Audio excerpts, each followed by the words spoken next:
Urban planning is something that Los Angeles has historically, not been good at. The history of our city is one of several dozen smaller communities growing until their boundaries meet, and they're largely swallowed up by a larger one. There were both urban and suburban rail networks in place, the largest in the world, no less, but rather than upgrade it, it was unhappily dismantled in the middle of the 20th century by a bunch of idiots who doomed the LA metro area to the misery of car-centric isolation for generations to come. But we're not here today to rehash the sins of the past. Plenty of people have done that already. We're here to talk about how you plan for the future, specifically when you're handed the complex mess that the LA metro area's transportation network is right now.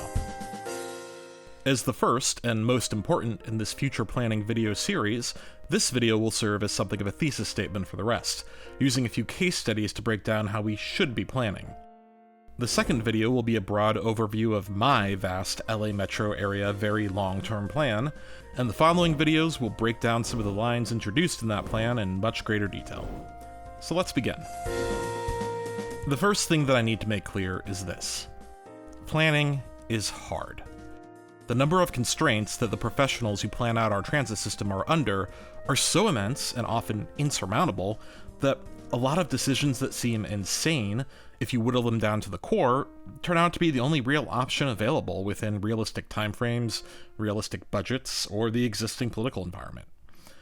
Oftentimes, transit planning in SoCal is such a Sisyphean task that getting anything accomplished is a huge triumph in its own right, so the goal of creating a dream build-out is the last thing in a planner's mind as they fight tooth and nail to get a single line or extension open that can at least help someone in their lifetimes. So this isn't meant to be a video torching the planning professionals for deficiencies in how planning has gone. Rather, we'll discuss why certain decisions were made, what ideal decisions are moving forward, and how, with a little bit of grassroots push here and there, we can maybe create the conditions for better planning that would allow Metro and other regional transit planners to design with a bit more of an eye toward the future, and in a way that could save us a lot of headaches down the road, and, even in some cases, get us more sooner. Today, projects are primarily planned in isolation. All of the variables that determine how a project proceeds are studied ad nauseum in the massive environmental reviews dictated by California's aging and senile 50-year-old environmental law, SEPA. And if it's chasing federal funding, the equivalent federal process, NEPA. These come with their attendant community outreach programs that, in recent years, have morphed into unholy behemoths, collecting community input for even a decade in some cases before any real decisions are made. And if, in that time, another project comes along that will drastically alter how this one operates, well, to incorporate that other project's impact, or to perhaps merge projects to be studied together, you're sometimes looking at starting basically from square one. For example, the East San Fernando Valley Line study area and the Sepulveda Line study area overlap, and there was much chatter amongst the transit advocacy community of how these projects should be studied together, potentially as one line that would allow seamless one-seat rides from Silmer San Fernando to LAX. Instead, we're getting two lines with two different modes and a forced transfer. Studied in isolation, the East San Fernando Valley Line was planned as an at-grade running local service light rail line with incredibly short station spacing in most areas. Meanwhile, the Sepulveda Line is being planned as either an efficient automated heavy rail metro line or a creative way to shred $12 billion into confetti for the delight of a robber baron so cartoonish that you become suspicious that we've been troned into a Captain Planet episode.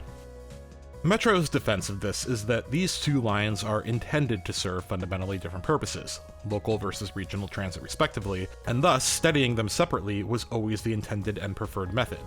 And while the mode choices bear that out, there has been significant criticism of the East San Fernando Valley Line's mode choice and station spacing, such that it's hard to imagine how a heavy rail line all the way along the corridor wouldn't have been better, especially if they do end up axing a few of those East San Fernando Valley stations to save money and travel time, which, to be clear, I feel they should. Given the East San Fernando Valley Line's steady area, there wasn't really any way that heavy rail could be justified along just that route. But it could have been as an extension of the Sepulveda Line, and the Sepulveda Line, meanwhile, had to take into account how transfers to it from the East San Fernando Valley Line could overload the East San Fernando Valley Line's capacity, requiring the placement of connection at Van Nuys Metrolink instead of at the East San Fernando Valley Line's southern edge, and not allowing the option of expanding the East San Fernando Valley Line's capacity with a mode switch. Separating the studies of these two lines handicapped the planning of both, placing artificial restrictions on them that will lead to real-world deficiencies, because the bureaucratic process of combining the studies would have been overwhelming, both causing massive delays and likely opening the project up to legal liability under our outdated environmental laws that could be exploited by the types of people most likely to cause citywide celebrations when the portraits in their attic are finally destroyed by natural causes. Another example involves the regional connector in the Southeast Gateway line. It wasn't decided that the Southeast Gateway line would even take the routing passing Little Tokyo Station until construction was well underway on the regional connector's new Little Tokyo Station. And it still isn't certain that the Southeast Gateway line will actually include a stop there. But if it does, it seems it will have to be a very suboptimal above-ground out-of-station connection, as no provision was made in designing the regional connector station to allow it to connect underground to platforms on a future Southeast Gateway line. Which nicely leads into my next point. In many other cases, studies come up against the tension of what can be achieved in the near term versus planning for the long term, with near-term goals prioritized at the expense of long-term goals that members of the current voting public may never see, or have to wait a generation to experience. And there's a very good argument for doing what you can while you can. A clear example is this. I'm writing this prior to the 2024 US election, which, if you're watching this after a Trump victory, let me explain. Elections are these things that we used to have where you actually got to choose your leaders, more or less, and they were really great. And some countries are still lucky enough to have them. If Harris and Walz win in 2024, federal transit funding is likely to at least remain steady, if not substantially increase should we get meaningful congressional majorities and strip the Senate filibuster. But if Trump wins, there's a very high chance, as outlined in Project 2025, that federal transit funding is obliterated indefinitely. Nearly all major transit projects in the US rely on matching federal dollars to get built. If Trump wins, LA Metro construction might simply stall for a generation or longer, and we'll have been glad that LA Metro built what it could when it could. Although, if Trump wins, I think we're gonna have much bigger problems facing us than halted transit construction.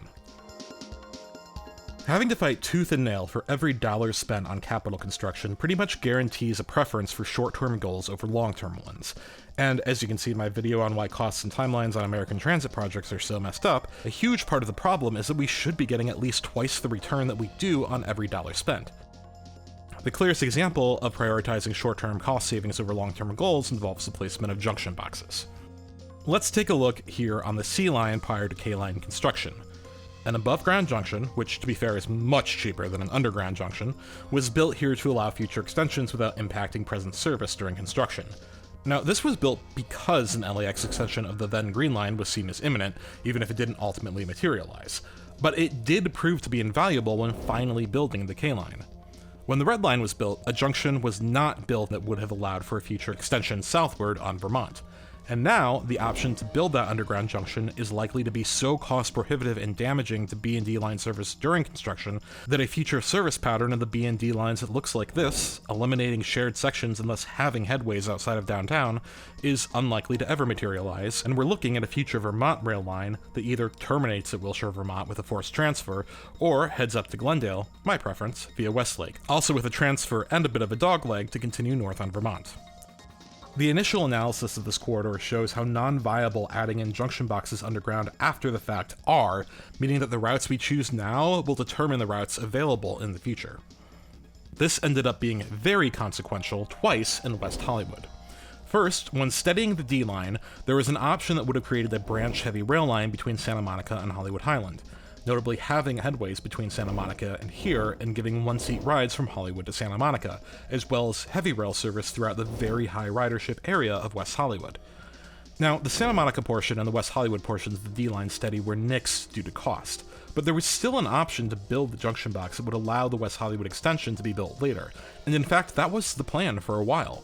But ultimately, that was also nixed to save cost and value engineering, meaning that the only viable option to serve West Hollywood with similar service was likely a K-Line Northern extension, light rail instead of heavy rail. And look, it would have been difficult to convince voters to scrounge up the money to build an expensive junction box that might not even ever get used, and if it does, God knows when that money could be applied to more imminent projects that would help people in the near term. Similarly, right now, with the K-Line North routing, it looks like the hybrid route favored by West Hollywood is almost guaranteed to be the chosen route, specifically because it gives West Hollywood guaranteed service in the near term instead of potential service in the long term. They were burned with the D line and they don't want to be burned again. But without junction boxes, which they won't be building, it also massively complicates how we can route a future network. My previous video was on the K-line extension, and I've talked even more about this in past videos where I suggested a spur alignment to preserve future routing, which, to be fair, Metro did ultimately do a feasibility study on, deciding it wasn't feasible. But in a future network, an ideal layout would have looked something like this: K-line going north on La Brea for a fast direct route, and a Santa Monica line covering the West Hollywood route. In choosing this route, with no junction boxes, what are our options for future routing? Well, as discussed in the previous video, you could simply end a Santa Monica line at Santa Monica La Brea, forcing a transfer, killing any onward connections down to Venice via La Cienega, to Century City via Santa Monica or the Valley to the East San Fernando Valley line. You could build it so it swerved up to Sunset off La Brea with 2 stations here and then off to the Valley, which in my view is still probably the best option, as a connection between the Southeast Gateway line and the East San Fernando Valley line. Or you could send it along Beverly, probably lower ridership, but it gets to stop at Larchmont Village, but gets stopped at Beverly here, possibly forcing it to go awkwardly down to Wilshire, La Cienega, and then Pico Robertson and Culver City if it wants to continue on. But the point is, with the right junction boxes built in, you could open up more possibilities in the future. But without any idea of what far future lines in this area might look like, why bother rolling the dice on what expensive junction boxes, if any, will be valuable? The whole point of the hybrid is that we're building for now, not later. We don't have a sufficient long-term plan in hand that could tell us what the wisest investment would be right now in placing junction boxes, so it's presently far more of a gamble and one that Metro is highly unlikely to take on. Finally, the last example I want to harp on involves not LA Metro but California High-Speed Rail, which studied this location as its Burbank Airport station. Now, at first blush, this looks like it does follow an ideal of future planning, as it's siting the station next to the future Burbank Airport terminal, now under construction, rather than the present one that will be demolished. What it did not do, however, is something that has plagued California High-Speed Rail in general. It did not buy or safeguard this land in any way. And even though this was desolate when they decided upon the station area, it's now been developed since the start of the study, which was just certified, meaning it will highly likely end up spending a vastly larger amount of money than originally expected to knock down brand new offices and industrial buildings and a brand new hotel, with any alteration to the plan for this station location likely requiring a significant amount of additional study, which will cost time and money in itself, and the destruction of probably at least some residential, which would bring its own headaches and possibly prove a non-starter. Lack of foresight here made what will be a wildly expensive portion of California High-Speed Rail way worse than it needs to be. So let's actually take this example as our first case study about what we can do about this station moving forward. Originally, downtown Burbank Metrolink Station was one of 5 studied locations for California High-Speed Rail's San Fernando Valley station site, but it was nixed early on because of, quote, significant impacts to road bridges, businesses, and homes in order to accommodate straight-track stations and parking facilities, leaving Burbank Airport as the next best option for an intermodal station, given all that land that it used to, but no longer does, have.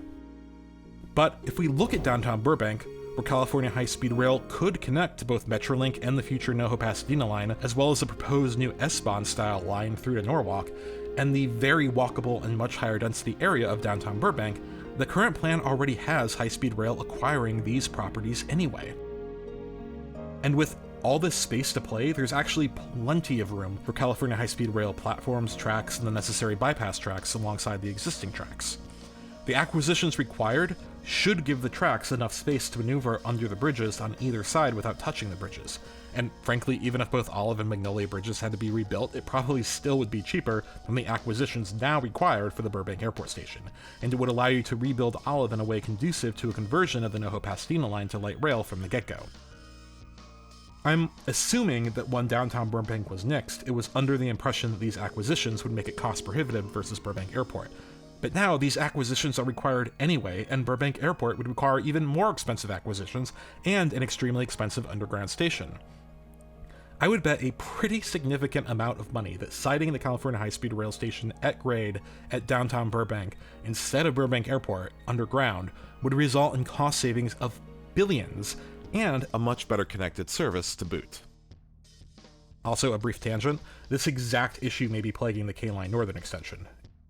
An aerial option was eliminated because it was seen as about equal in expense to the underground option at the time, and thus not worth the headache of the locals opposed to it. But now that the underground options have been massively over-engineered, there's just no way that's true anymore. But now that we've eliminated the aerial options, going back to them seems far less likely. Back to Burbank's high-speed rail station. So, if we know now that downtown Burbank would actually prove to be cheaper and easier and better connected, what on earth is stopping it?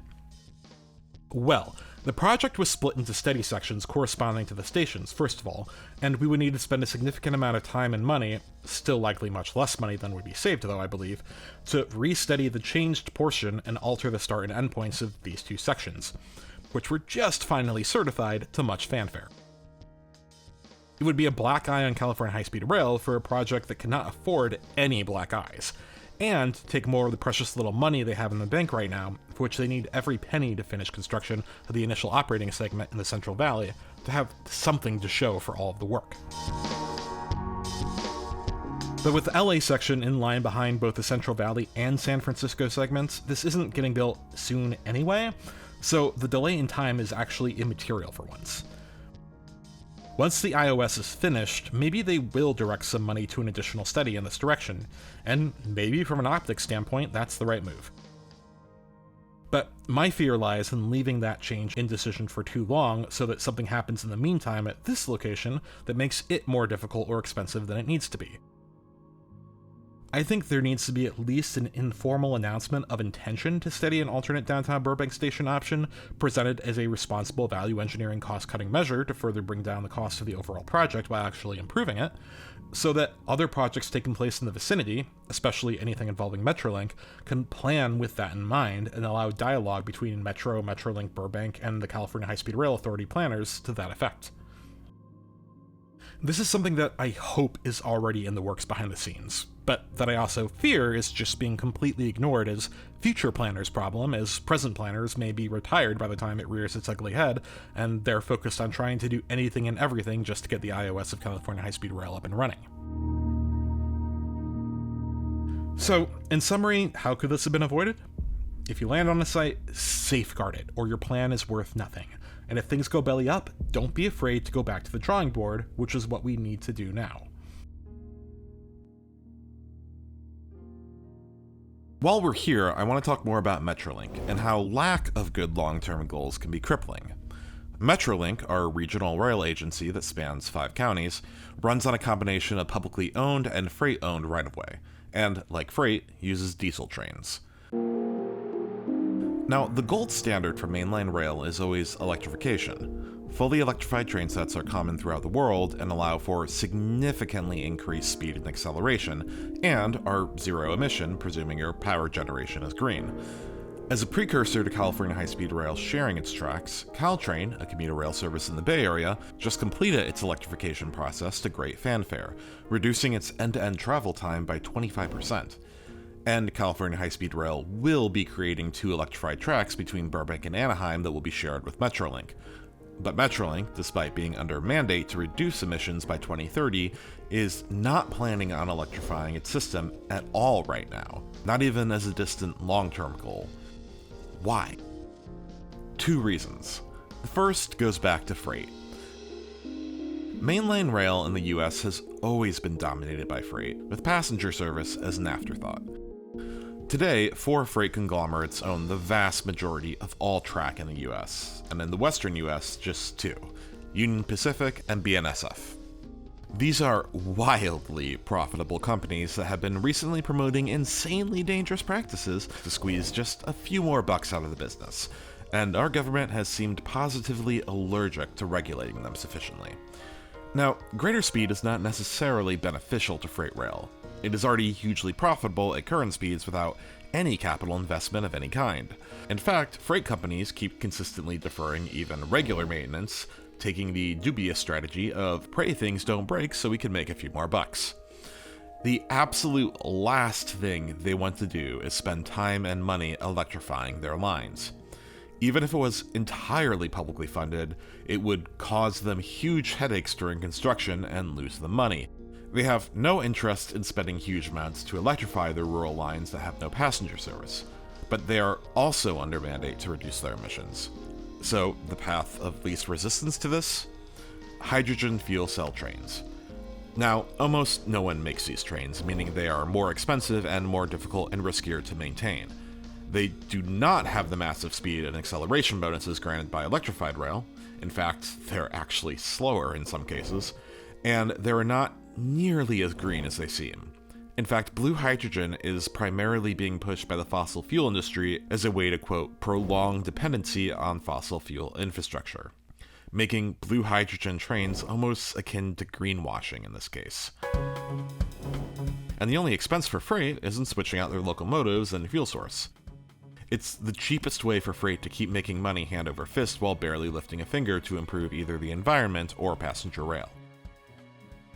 And Metrolink and Caltrans above them are acquiescing to freight and the hydrogen lobby and plan on adopting hydrogen trains for passenger service to meet emissions standards rather than electrifying any more publicly owned or freight-owned track. That hydrogen lobby, by the way, is the second reason. The hydrogen lobby has worked hard to build a base of support among politicians in California, including Newsom, and our leaders seem locked on hydrogen as the future of rail travel in California, despite it not gaining headway literally anywhere else in the world and having been rapidly abandoned in one of the only places it's been tried. Metrolink has put forth excuses such as A, it's too expensive, although on the scale of transit project costs, it's actually shockingly cheap. B, it would be too hard to implement, but you do it piecemeal and fund it piecemeal and start on publicly owned track. And you'd start by doing just what California High-Speed Rail needs you to do anyway, just like Caltrain did. And you can start by running battery trains that can charge on the wires and go off-wire afterward. And C, they argue that hydrogen trains are the only solution achievable in the 6 short years they have to comply with new emission standards, which they've made true by waffling on electrification for over a decade and running out the clock specifically to cause this exact result. And it's not even true anymore because California is about to hopefully pass a bill exempting electrification from CEQA, and it already has a certified EIR on the California high-speed rail routing anyway, assuming they don't move the Burbank station, so you skip the lengthy environmental process. Oh, and it's also not true because even if electrification was impossible, battery trains are still an option, which still puts us on the path toward electrification. If we had had electrification as a long-term goal this whole time, then we would have already been forced to start implementing it to comply with emission standards.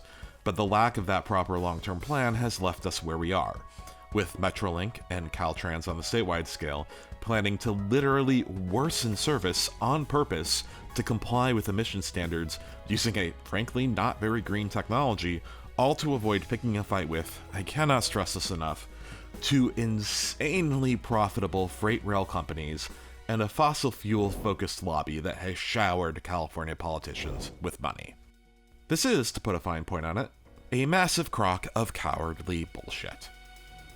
To still not even put forth an eventual long-term plan of electrifying, but rather abdicate the responsibility entirely, is a failure of future planning tantamount to just giving up. Like, why work in the public sector if you're not going to try to improve things? Funding electrification is extremely achievable, especially over the long term, even in the medium term. We just need leadership that will push us in the correct direction. The abject failure of leadership in Caltrans and Metrolink is pure and simple the biggest thing holding us back in this area, and public pressure to change leadership to reflect a different direction is the best way to make sure our future is not sold out to lazy and corrupt corporations and a fossil fuel industry scrambling to hold on to power. Now, let's move on to Union Station, where a number of projects plan to alter the design of the station in coming years. Link Union Station just got an awful value engineering haircut for its long-delayed first phase, which scales down the number of through tracks passing over the 101 in the new viaduct, and the currently unfunded and unscheduled Phase 2 has gone through some variations as well. Starting from this concept that would have moved the bus plaza from here to the center of the concourse, and massively widened the underground concourse in a bit of an angled design, strategically placing the elevators around the Red Line tunnel below, all the way up to this current chosen option that's far less ambitious, which keeps the bus plaza where it is and sadly gets rid of all of this concourse space. Meanwhile, Phase 2 of the aforementioned Southeast Gateway line, which is also still a long way off, will be placing a new underground light rail station somewhere at Union Station. Now, these two projects both mention each other in respective documents, but only insofar as to say this other project may ultimately affect the design. Looking at the current preferred spot for the Southeast Gateway Line station against the current map of Union Station, it's obvious why it's here. For a station that needs to be 3 levels underground to avoid the concourse and then the B&D line mezzanine and tunnel, this is really the only spot to excavate cleanly from the surface without hitting part of the station, and it folds itself perfectly around the station as it currently exists, accessible to the main level via a new opening here, next to the B&D line escalator passageway, and to the main passageway on either end here with elevators and escalators. But that's only if you were to build it right now. If we would look at Link Union Station plans, the new Link Union Station concourse will be right above our future station location. Our elevators and escalators let out, instead of onto empty space ready to connect to the current station, to either a new plaza or into a new shop space. Meaning that either the Southeast Gateway line has to be built first, so they can excavate down from the ground and not a building, or, far more preferably, they have to be built together. And either way, the Link Union Station design needs to accommodate the Southeast Gateway design. Treating two overlapping redesigns of the same station as separate projects will simply not work forever, but the walls we're forced to put up between projects right now massively complicate planning both of them, because these projects have separate funding, separate timelines, and separate goals, but eventually will need to be treated as more or less the same project. We at least happen to be lucky enough that they're both in early design and clearance phases together, because if Link Union Station Phase 2 was getting built right now, we may have wound up stuck with a situation at Little Tokyo, just south, where the two stations simply can't interface. In that situation, we'd be stuck with the alternate, mostly discarded station location for the Southeast Gateway line, which is the forecourt option that looks like this. Notice how it's outside the current station, and its platforms are much further from the rest of the station platforms, requiring a much longer walk. The only benefit is that this location allows you to make use of the B&D line's current knockout panel here to add an underground passageway between the lines, something not possible if you're excavating the preferred location around the existing station. But one of the great things about the fact that these should get built together is that it actually could massively improve the Southeast Gateway line station access because you have to excavate much of this area anyway. One of the key assumptions I'm making is that it's feasible to mine under the baggage handling building, which extends 1 to 2 stories above ground here and 1 story underground here, and I'm making that assumption because it appears the forecourt option is planning to do that to reach the knockout panel on the B&D lines, so we'll do the same. Absolute worst case, you can always demolish and rebuild some very small specific parts. So, we're going to move the Southeast Gateway line elevators to over here, creating a passage on the surface through some of the new shop space, and reduce the stairs and escalators to just 1 set over here, again taking some shop space, but overall not a ton, and keeping the new plaza clear. Then, we're going to mine out a passage from the Southeast Gateway line mezzanine to the B&D line knockout panel, adding a main elevator shaft here that will require us to take out some more concourse shop space to make a passage, but I think we can maybe add more shop space under the upper plaza to make up for it. And then we'll demolish a small corner of the 2 above-ground baggage handling building levels, but for this expense, we're going to get direct access between our lines, full ADA access to every level up to the upper plaza via a pair of elevators, and enable everything else that we're about to do. All this brings me to the next point here. As we're rebuilding Union Station, a question the current paradigm doesn't really allow us to ask, but that we should, is if yet another light rail line passes through Union, where would it go? Now, it seems likely that in the distant future, at least one more line might connect to Union Station. Personally, I think it would be one that travels down Pico and Venice to the west and Garvey to the east, but that's far from the only possibility. As Link Union Station will continue to close off space for future connections, a potentially wise planning move would be to consider where all the possible future connections could be and tweak the design slightly in a way that doesn't preclude them. Because otherwise we're looking at being forced to site platforms outside of the station in some way, such as the more distant and inconvenient forecourt option. It's worth preserving the possibility of better options if we can. Now, I'm not advocating building station boxes for lines that aren't even a thought yet, mind you. That's obviously insane. But say that Venice to Garvey line were to happen. If we site the platforms central to Union Station itself, we'd likely be looking at a 4 to 5 level deep station below the Southeast Gateway Tunnel, or an aerial station above the rail yard that would have to find some other place to duck underground for the rest of the downtown alignment, or it would just have to be aerial through downtown, which would be difficult. If we're excavating the platforms conventionally, the one remaining obvious post-Link Union Station place for an underground option besides the forecourt location would be under the road here, meaning that it could be useful to design Link Union Station with a provision that would allow a future underground connection to a deep platform here. This would still require excavating around and under the B&D line tunnel, but Bechtel plans to do the same under the D-line station at Westwood for the Sepulveda line, so I'm assuming that's feasible. We would also need to excavate a crossover if this was at the end of a construction phase, which we would have to do over here to avoid excavating under the station. But again, not a problem. You actually have the excavation space to build a double-height mezzanine that could not only easily connect to street level, but also connect to the B&D line knockout panel, providing a direct link to those lines and using their escalators to reach the station proper, and build a direct link to the Southeast Gateway Line station here, as their mezzanines would now be on the same level. Again, the only caveat is some mining under the baggage handling building, which, again, could be demolished and rebuilt if necessary. You can also directly connect to the A-line by mining a small passage here over the B&D tracks, and excavating an elevator shaft from the spot where Link Union Station seems like it will extend the A-line platform already. So this new platform will have direct access to the A-line, the B&D lines, the Southeast Gateway Line, the station concourse, and even the Upper Plaza. What a wonderful connected station this would be. So to facilitate the best possible connections between the Southeast Gateway Line and the new Link Union Station concourse, we're actually going to be doing almost all of the enabling work to allow this new station anyway, meaning we reap the benefits now instead of later, making it a way easier pill to swallow. Assuming, again, that mining under the baggage handling building is viable, basically the only thing we need to do to enable this is add a knockout panel here, which costs basically nothing, and, of course, all of the attendant utility and engineering considerations that, admittedly, I cannot fathom. Meanwhile, if you're designing an east-west aerial station, it probably needs to be precisely angled to avoid Metro headquarters and the new Link Union Station construction.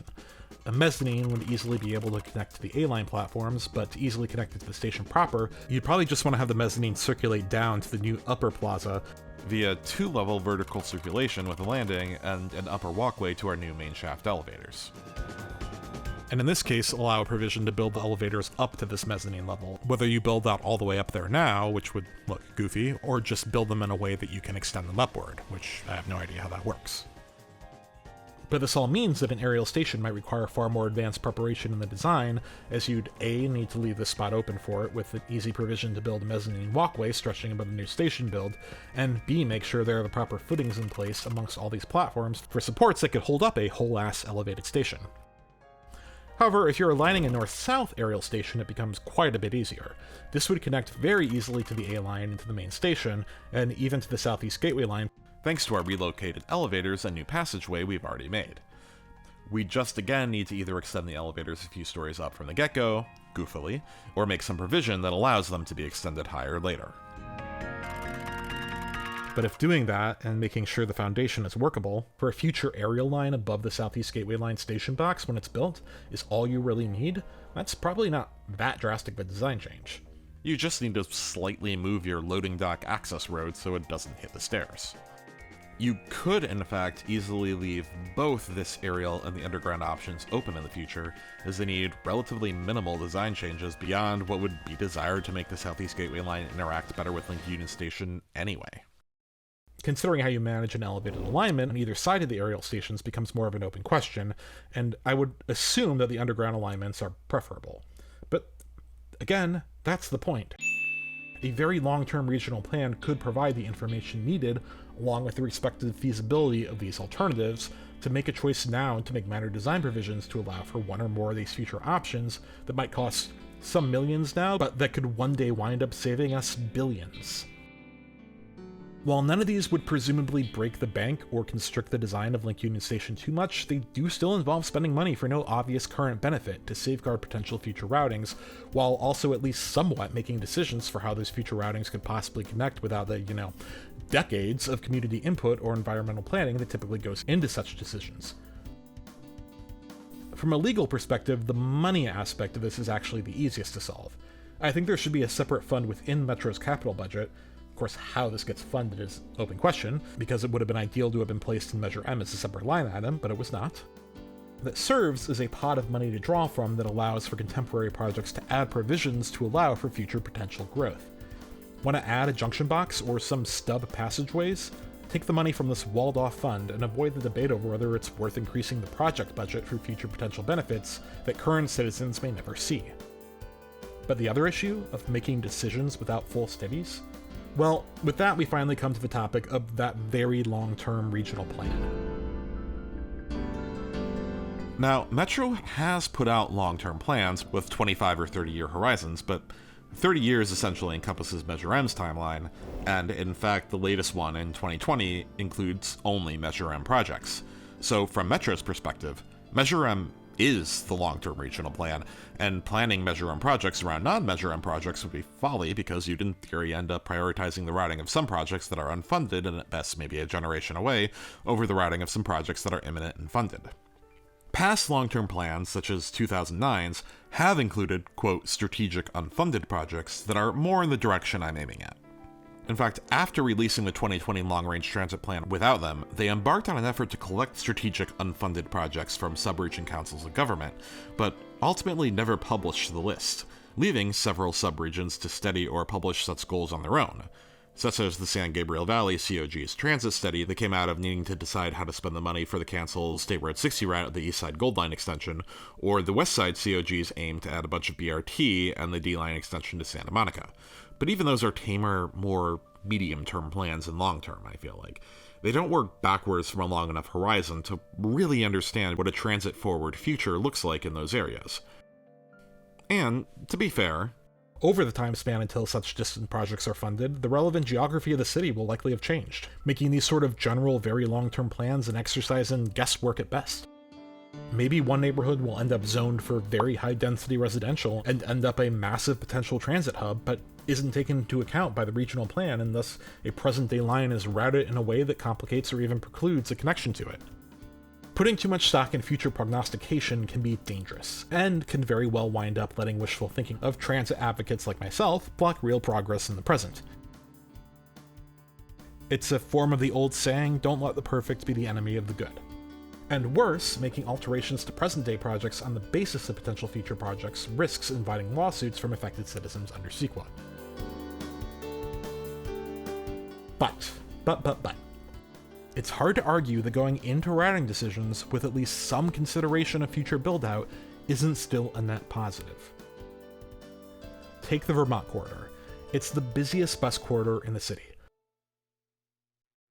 If any new corridor should have heavy rail, it's this one. But Measure M, bizarrely, probably due to political bullshit, only promises it BRT. And while Metro is taking the correct action to fund a rail EIR that will begin study in 2028, with an eye towards funding Vermont Rail outside of the auspices of Measure M, it will likely be an uphill battle to fund it, to say the least.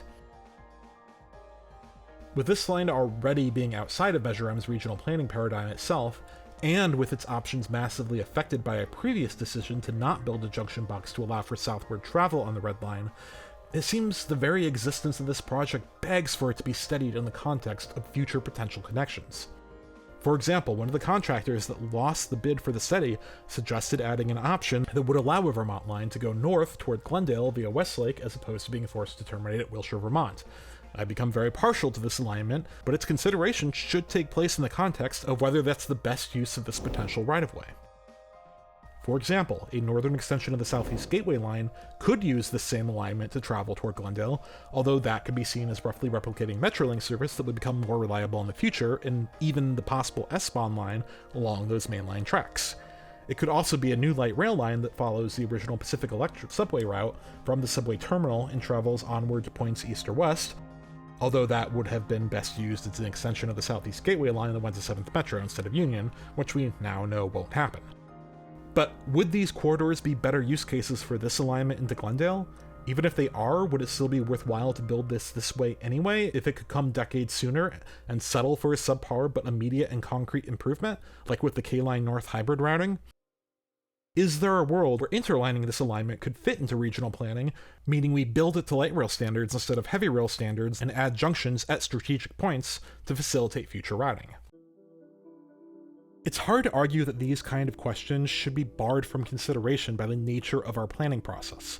And while you can never create a regional long-term plan that can concretely identify the corridors that will be built in the distant future, you can create a plan that maps present and projected future demand, prioritizing service to high-demand unserved areas, and draw a few tentative options of corridor routing that, when taken back and examined in consideration with concrete present projects, might add a wrinkle or two that could result in minor but very meaningful changes or additions. For example, imagine if the regional connector had just considered the possibility that a Southeast Gateway line station might want to connect to it underground. I can't imagine that the enabling infrastructure for that change would have been cost prohibitive. Hell, it might have just even been a knockout panel in the right place, which Metro already usually builds anyway.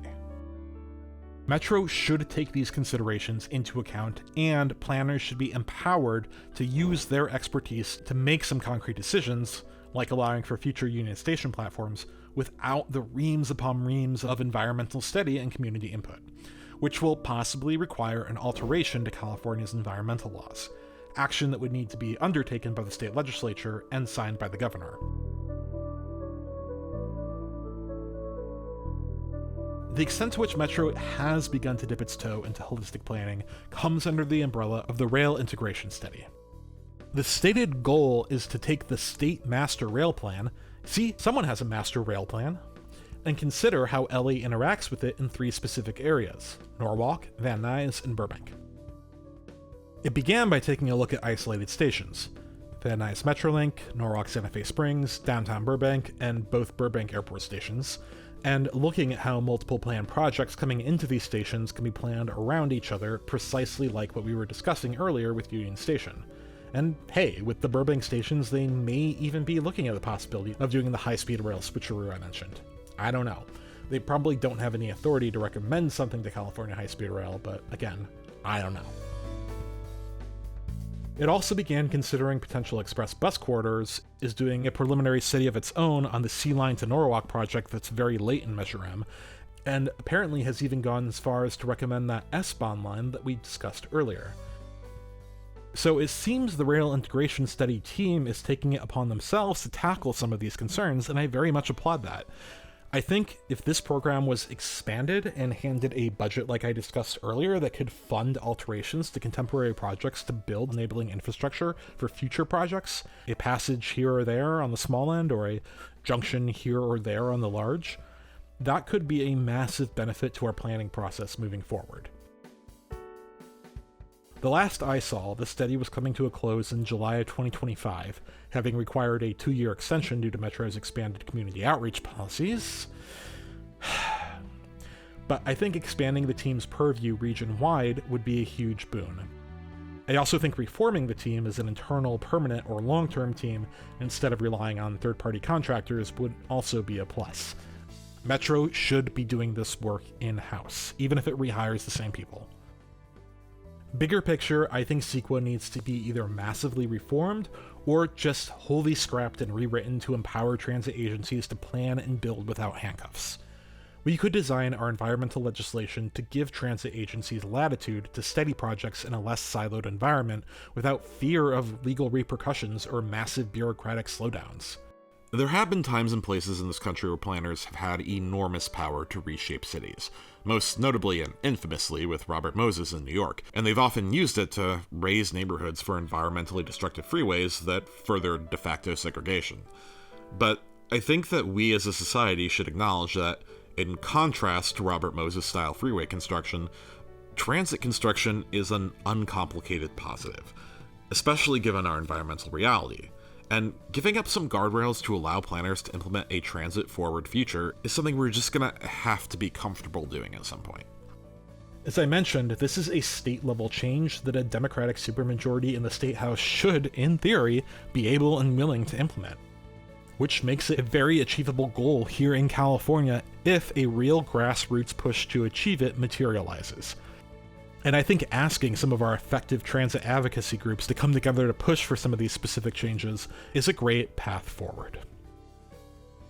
In the next video in this series, I'll present my own harebrained long-term regional transit plan as it exists in my head in 2024. Basically, I put the bulk of the substance in this video, and I'm putting the fun wish casting in a separate one, so the latter doesn't undermine the former. But in this broad video, and the more specific ones to follow, I'll identify some ways we could prepare for these far future ideas now, or at least ensure that we don't preclude them. Before I continue the series, though, I'll probably make a 2024 general election transit voter guide, and sooner or later here an annual 2024 update video. So keep a lookout.